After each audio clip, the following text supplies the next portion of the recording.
ನಮ್ಮ ಮನೆಯವ್ರು ಬೆಂಗಳೂರಿಗೆ ಹೋದವರು ಇನ್ನೂ ತಿರುಗಿ ಬರಲಿಲ್ಲ. ನನಗಂತ್ರ ಮನೇಲಿ ಒಬ್ಳೆ ಇದ್ದು ಸಿಕ್ಕಾಪಟ್ಟೆ ಬೋರ್ ಆಗ್ತಾ ಇದೆ. ಏನ್ ಮಾಡ್ಲಿ? ಈಗಲೇ ಫೋನ್ ಮಾಡಿ ಗೌಡ್ರನ್ನ ಕರೆಸಿ ಗೋವಾಕ್ಷಿಗೆ ಸುತ್ತಾಡ್ಕೊಂಡು ಬಂದ್ರಾಯ್ತು. ಹೋಗಿ ಬರ್ತೀನಿ ಮೊದಲು. ಅದು ಮನೇಲಿ ಯಾಕೋ ತುಂಬಾ ಬೇಸರ ಆಗ್ತಿತ್ರಿ. ಅದಕ್ಕೆ ಹೀಗೆ ಕರ್ನಾಟಕ ಹೋಗ್ಬರೋಣ ಅಂತ ಹೋಗ್ತಾ ಇದ್ದೆ. ಬಂದ್ರೆ ಅಷ್ಟರಲ್ಲೇ. ಸರಿ, ಪುಟ್ಟ ವಾಣೆಯಲ್ಲಿ ಕಾಣಿಸ್ತಾ ಇಲ್ಲ. ಹುಷಾರಿದ್ದಾಗಿದ್ದಾರೆ? ನೀವು ಬೆಂಗಳೂರಿಗೆ ಹೋದ್ರಲ್ಲ, ಆವಾಗ್ಲೇ ಅವರು ಮನೆ ಬಿಟ್ಟು ಹೋದವರು ತಿರುಗಿ ಬಂದೇ ಇಲ್ಲ. ಏನ್ ಹೇಳ್ತಾ ಇದ್ದೀರಿ ನೀನು? ನಿಜ ರೀ. ನೋಡಿ, ನಾನು ಎಷ್ಟೇ ತಿಳಿದು ಗೊತ್ತಾ, ನನ್ನ ಮಾತು ಬೆಲೆಯಿಂದ ಹೊರಟೆ ಬಿಟ್ರು ಕಣ್ರಿ ಅವರು. ಇಲ್ಲ, ನೀನು ಸುಳ್ಳು ಹೇಳ್ತಾ ಇದೀಯಾ.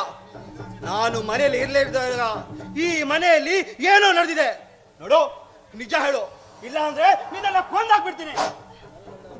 ನನ್ನ ಅಣ್ಣನ ಗುಣ ಎಂತದ್ದು ಅಂತ ನನ್ಗೆ ಗೊತ್ತು ಕಣೆ, ನನ್ಗೆ ಗೊತ್ತು. ನನ್ನ ಅಣ್ಣ ಆಗು ಹೊತ್ತಿಗೆ ಶ್ರೀರಾಮಚಂದ್ರ ಸೀತಾ ಮಾತ್ರ ಇದ್ದಾಗೆ ಕಣೆ. ಅಂಥದ್ರಲ್ಲಿ ನನ್ನಣ್ಣ ಮನೆ ಬಿಟ್ಟು ಹೋಗ್ತಾನ? ಸಾಧ್ಯನೇ ಇಲ್ಲ ಕಣೆ, ಸಾಧ್ಯನೇ ಇಲ್ಲ. ಏನ್ರಿ ಇದು? ಯಾವಾಗ ಅಣ್ಣ ಅತ್ತಿಗೆ ಅಂತಾನೆ ಇರ್ತೀರಲ್ಲ, ಅಲ್ರಿ ಎಲ್ಲ ಅವ್ರೇನಾ? ಹಾಗಾದ್ರೆ ನಾನು ಯಾರಿ ಅಂತ? ನೀನು ತಾಳಿ ಕಟ್ಟಿದ ಮಡದಿ ಅಷ್ಟೇ. ನನ್ನ ಅಣ್ಣ ತಂದೆ ತಾಯಿ ತೀರ್ಕೊಂಡ ಮೇಲೆ ನನಗೆ ಯಾವುದಕ್ಕೂ ಕೊರತೆ ಬರೋಗಿದ್ದಾರೆ. ಕಣ್ಣಲ್ಲಿ ಕಣ್ಣಿಟ್ಟು ಸಾಕಿದ್ದಾರೆ ಕಣೆ. ನನ್ನದ್ಗೆ ಕಿಡ್ನಿ ವೈಫಲ್ಯದಿಂದ ಸಾವು ಬದುಕಿನ ಮಧ್ಯೆ ನಡ್ತಾ ಇದ್ದಾಗೆ ನನ್ನ ಅಮೂಲ್ಯವಾದ ಒಂದು ಕಿಡ್ನಿಯನ್ನೇ ನೀಡಿ ನನ್ನನ್ನು ಉಳಿಸಿದ ದೇವತೆ ಕಡೆ ಅವಳು, ದೇವತೆ. ಅಂತ ದೇವತೆಯನ್ನ ಆ ದೇವರು ತನ್ನ ಬಳಿ ಕರ್ಕೊಂಡ್ಬಿಟ್ಟ. ಈ ಕಡೆ ದೇವ ಮಾನವನಂತಿರುವ ಅಣ್ಣನಿಗೆ ಪಾರ್ಶ್ವವಾಯು ನೀಡಿಬಿಟ್ಟ. ಇರುವ ಈ ವಯಸ್ಸಿನಲ್ಲಿ ಅಣ್ಣನನ್ನ ಸುಖವಾಗಿ ಸಂತೋಷವಾಗಿ ನೋಡ್ಕೊಂಡಿರಬೇಕಾದ್ಬಿಟ್ಟು ಅವರನ್ನ ಮನೆಯಿಂದ ಹೊರಗಾಕ್ಬಿಟ್ಟೆ. ಯಾಕೆ ಯಾಕೆ?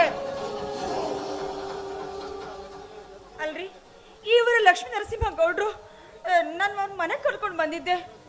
ಏನು ಸ್ವಲ್ಪ ಸಲಿಗೆಯಿಂದ ಮಾತನಾಡ್ತಿದ್ವಿ, ಅಷ್ಟಕ್ಕೆ ನಮ್ಮೇಲೆ ಸಂಶಯ ಪಟ್ಬಿಟ್ರು ಕಣ್ರಿ. ಅದಕ್ಕೆ ನಾನೇ ಮನೆ ಬಿಟ್ಟು ಹೋಗಿ ಅಂತ ಹೇಳ್ಬಿಟ್ಟೆ. ಏನಂದ್ರೆ ನೀನು ಹೆಣ್ಣೆಲೆ, ಈ ಮನೆ ಬಂದ ಹೆಮ್ಮಾರಿ ನೀನು. ಈ ಜನ್ಮದಲ್ಲಿ ಮದುವೆನೇ ಬೇಡ ಅಂತ ಇದ್ದೆ. ನಾವು ಒಂದೇ ತಾಯಿ ಮಕ್ಕಳು, ನೀವು ಒಂದೇ ತಾಯಿ ಮಕ್ಕಳು. ಅದೊಂದು ಈ ಮನೆಗೆ ಇತಿಹಾಸ ಆಗಿರ್ಲಿ ಅಂತ ಹೇಳಿ ಅಣ್ಣ ಹಾಗೂ ಸ್ನೇಹಿತರ ಮಾತಿಗೆ ಕಟ್ಟು ಬಿದ್ದು ನಿನ್ನ ಕೊರಳಿನ ಕರಡಿ ಮಾಲೀಕ ನಾನಾದೆ. ನೀನೇನೇ ಮಾಡ್ದೆ, ಏನೇ ಮಾಡ್ದೆ? ಅಣ್ಣ ಹಾಗೂ ಪುಟ್ಟನನ್ನ ಚೆನ್ನಾಗಿ ನೋಡ್ಕೊಂಡಿರೋದು ಬಿಟ್ಟು ನಾನು ಮನೇಲಿಲ್ಲೇ ಇರುವಾಗ ಆ ಕಪಟಿ ಗೌಡರನ್ನ ಮನೆ ಕರ್ಕೊಂಡು ಬಂದು ನಿನ್ನ ಸ್ವಾರ್ಥ ಲಾಲಸೆಗಳನ್ನ ಪೂರೈಸ್ಕೊಳ್ಳೋದಕ್ಕೋಸ್ಕರ ನನ್ನ ಅಣ್ಣ ಹಾಗೂ ಪುಟ್ಟನನ್ನ ಮನೆಯಿಂದ ಹೊರಗಾಕ್ಬಿಟ್ಟೆ. ದಾರಿದ್ರದವಳೆ ಅಲ್ಲ ಆ ಗೌಡ ನನಗೂ ಹಾಗೂ ನನ್ನ ಅಣ್ಣನಿಗೆ ಏನ್ ಮಾಡಿದಾನೆ ಅಂತ ಗೊತ್ತೇ? ನನಗೆ ಗೊತ್ತೇನೆ. ಅಲ್ರಿ, ಅವರು ನಿಮ್ಗೆ ಏನು ನನಗೆ ಹೇಗೆ ಗೊತ್ತಾಗ್ಬೇಕದಲ್ಲ?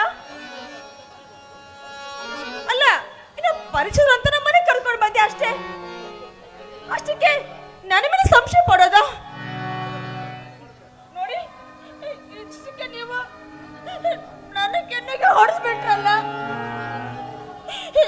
ಇಲ್ಲ ಇಲ್ಲ, ಇನ್ನು ಒಂದು ಕ್ಷಣ ಕೂಡ ನಾನೇ ಮನೇಲಿ ಇರಲ್ಲ. ಇದ್ದಷ್ಟು ಸತ್ತಷ್ಟೇ. ನಿನ್ನ ಅವಶ್ಯಕತೆ ಕೂಡ ನನಗಿಲ್ಲ. ನೋಡು, ಕೊನೆಯದಾಗಿ ಒಂದು ಮಾತು ಹೇಳ್ತೀನಿ, ನೆನ್ಪಿಟ್ಕೋ.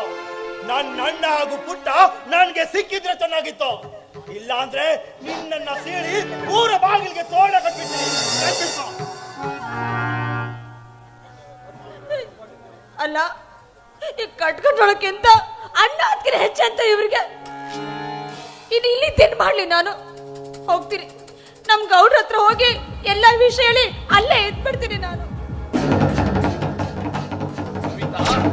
ನೋಡು, ನೀನು ನನ್ನ ಮನೆಗೆ ಬರುವ ಪೂರ್ವದಲ್ಲೇ ನಾನು ನಿನ್ನ ಮನೆಗೆ ಬಂದಿದ್ದೇನೆ. ನೋಡು, ನೀವಿಬ್ರು ರೂಮ್ನಲ್ಲಿ ಮಾತನಾಡ್ತಿರ್ಬೇಕಾದ್ರೆ ನಾನು ಪಕ್ಕದ ರೂಮ್ನಲ್ಲಿ ಕದ್ದು ಮುಚ್ಚಿ ಕೇಳಿಸ್ಕೊಂಡಿದ್ದೀನಿ. ನೋಡು, ನೀನೇನು ಚಿಂತೆ ಮಾಡಬೇಡ. ಗಂಡ ಹೆಂಡರ ಜಗಳ ಉಂಡು ಮಲಗುವ ತನಕ ನೋಡು ಸತ್ಯರಾಜ ತಿರುಗಿ ಬಂದು ಮತ್ತೆ ನಿನ್ನನ್ನು ಸೇರ್ತಾನೆ ನೋಡು. ಅವನು ಬರುವ ಪೂರ್ವದಲ್ಲಿ ನಾವಿಬ್ಬರು ಹೊರಗಡೆ ಹೋಗಿ ಎಂಜಾಯ್ ಮಾಡ್ಕೊಂಡು ಬರೋಣ.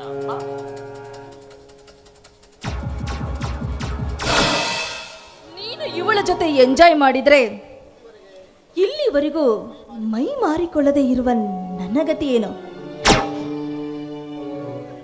ನಿನಗೂ ಕರಿಮಣಿ ಸರ ಕಟ್ಕೊಂಡು ಇಟ್ಕೊಂಡ್ ಬಿಡ್ತೀನಿ. ಬಾ ಬಾ, ನಿನಗೂ ಸಹ ತಾಳಿ ಕಟ್ಟೇ ಬಿಡ್ತೀನಿ. ಏ ಗಂಡಸೆ, ತಾಳಿಯ ಸಿದ್ಧತೆಯಲ್ಲಿ ಇದ್ದೀಯೇನೋ? ಎಸ್ ಕಡೆ, ನಮ್ಮಂಥವರ ಜೇಬ್ನಲ್ಲಿ ತಾಳಿಯನ್ನು ಯಾವತ್ತು ನಾವು ಇಟ್ಕೊಂಡೇ ಇರ್ತೇವೆ. ಸುರಸುಂದರವಾದ ಹೆಣ್ಣು ಸಿಕ್ಕರೆ ಸಾಕು, ಅವಳನ್ನು ಬಳಸ್ಕೊಂಡು ನಮ್ಮ ಆಸೆಯನ್ನೆಲ್ಲ ತೀರಿಸ್ಕೊಂಡು ಮಜಾ ಮಾಡೋದೇ ನಮ್ಮ ಕೆಲಸ. ಅದಕ್ಕೆ ಇವಾಗ ನಿನ್ನ ಕೊರಳಿಗೆ ತಾಳಿ ಕಟ್ಟಿ ನಿನ್ನನ್ನು ಸಹ ನನ್ನ ಜೊತೆ ಇಟ್ಕೊಳ್ತೀನಿ. ಬಾ ಯಮಿನಿ, ಬಾ. ಅಲ್ಲ ಗೌಡ್ರಿ, ಅವಳು ತಾಳಿ ಕಟ್ಟಿದ್ರೆ ಮತ್ ನನ್ನ ಏನ್ ಮಾಡ್ತಾರೆ? ನನ್ನ ಗತಿ ಏನು? ಹೊಡಿ 9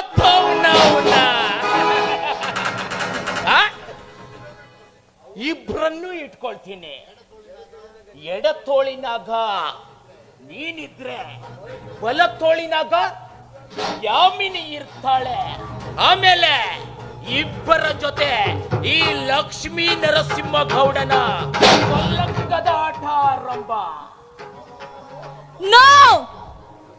ನೋಡು, ಒಂದು ಹೆಜ್ಜೆ ಮುಂದಿಟ್ಟಿದ್ದೆ ಆದ್ರೆ ಏ ಮಗನೇ, ನಿನ್ನ ಶಿವನ ಪಾದ ಸೇರಿಸ್ಬಿಡ್ತೀನಿ. ಏನ್ ಮಾಡ್ತಿದ್ಯಾ? ಯಾರು ನೀನು? ಎಸ್, ನಾನು ಯಾಮಿನಿ, CBI ಯಾಮಿನಿ, ಎವರ್ ಅಂಡರ್ ಅರೆಸ್ಟ್.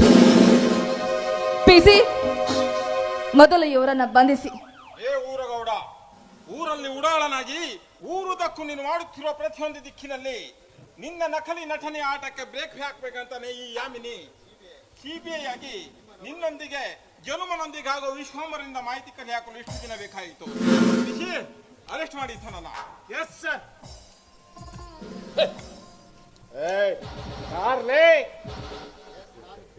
ಎಸ್, ನಾನೇ ಕ್ರಿಮಿನಲ್. ಆದ್ರೆ ಅರೆಸ್ಟ್ ಮಾಡಲು ಕಾರಣ ಬೇಕಲ್ಲ? ಕಾರಣ?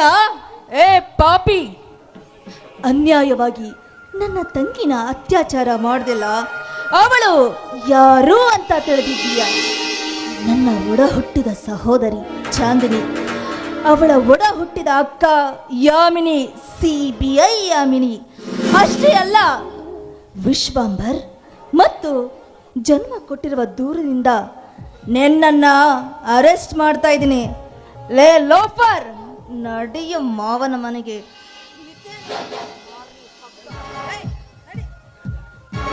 ಯಾಮಿನಿ,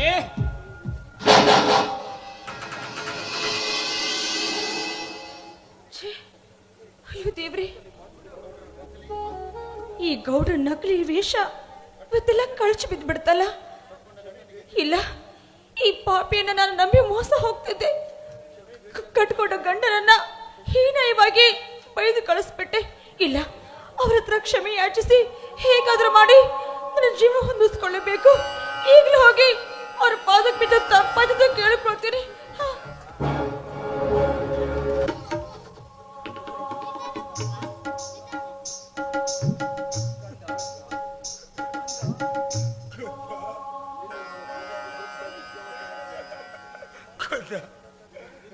ನಿನ್ನನ್ನ ಕಲಿಸಿ ದೊಡ್ಡ ವಿದ್ಯಾವಂತನಾಗಿ ಮಾಡುವ ಕನಸು ಹಳ್ಳ ಹಿಡಿದೋಯ್ತು ಮಗನೇ, ಹಳ್ಳ ಹಿಡಿದೋಯ್ತು.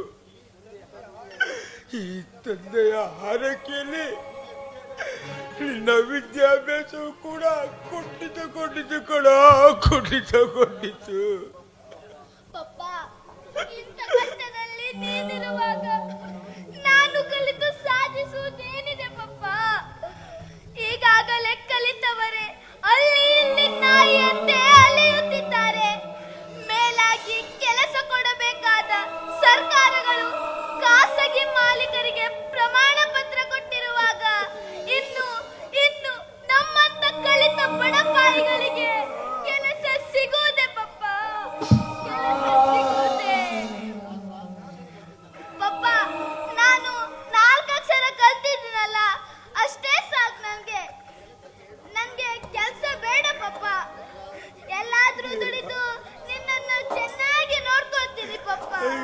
ಮಗ ಮಗ ಮಗ ನೋಡು, ಇಂದು ನಾಳೆ ಬಾಡು ಬರಕ್ಕೆ ಎಷ್ಟೇ ನೀರಾಕರು ಅದು ಮತ್ತೆ ಚಿಗುರಲು ಸಾಧ್ಯವೇ ಮಗ?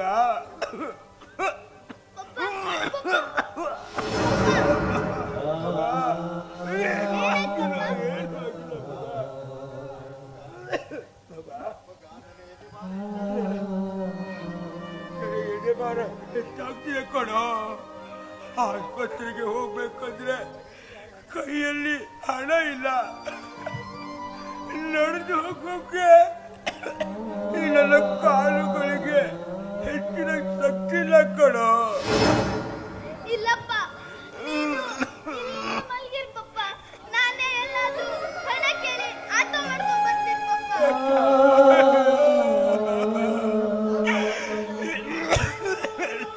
ನಿಧಾನ ಪಪ್ಪ. ಸರಿ ಕಣೋ ಪುಟ್ಟ, ನೀನೋಗಿ ಬೇಗ ಬೇಗ ಬಂದ್ಬಿಡು. ನಾನು ಇಲ್ಲೇ ಮಲಗಿರ್ತೀನಿ. ಆಯ್ತು ಪಪ್ಪ, ಹುಷಾರು, ಬರ್ತೀನಿ.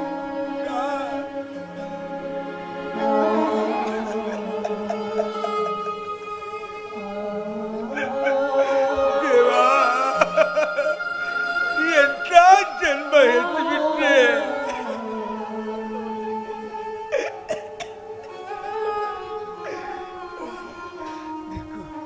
ದಿಕ್ಕು ತೋಚದೆ ಕಂಡವರಲ್ಲಿ ಕೈ ಚಾಚಿ ಬದುಕು ಸಾಗಿಸುತ್ತಿದ್ದೆ.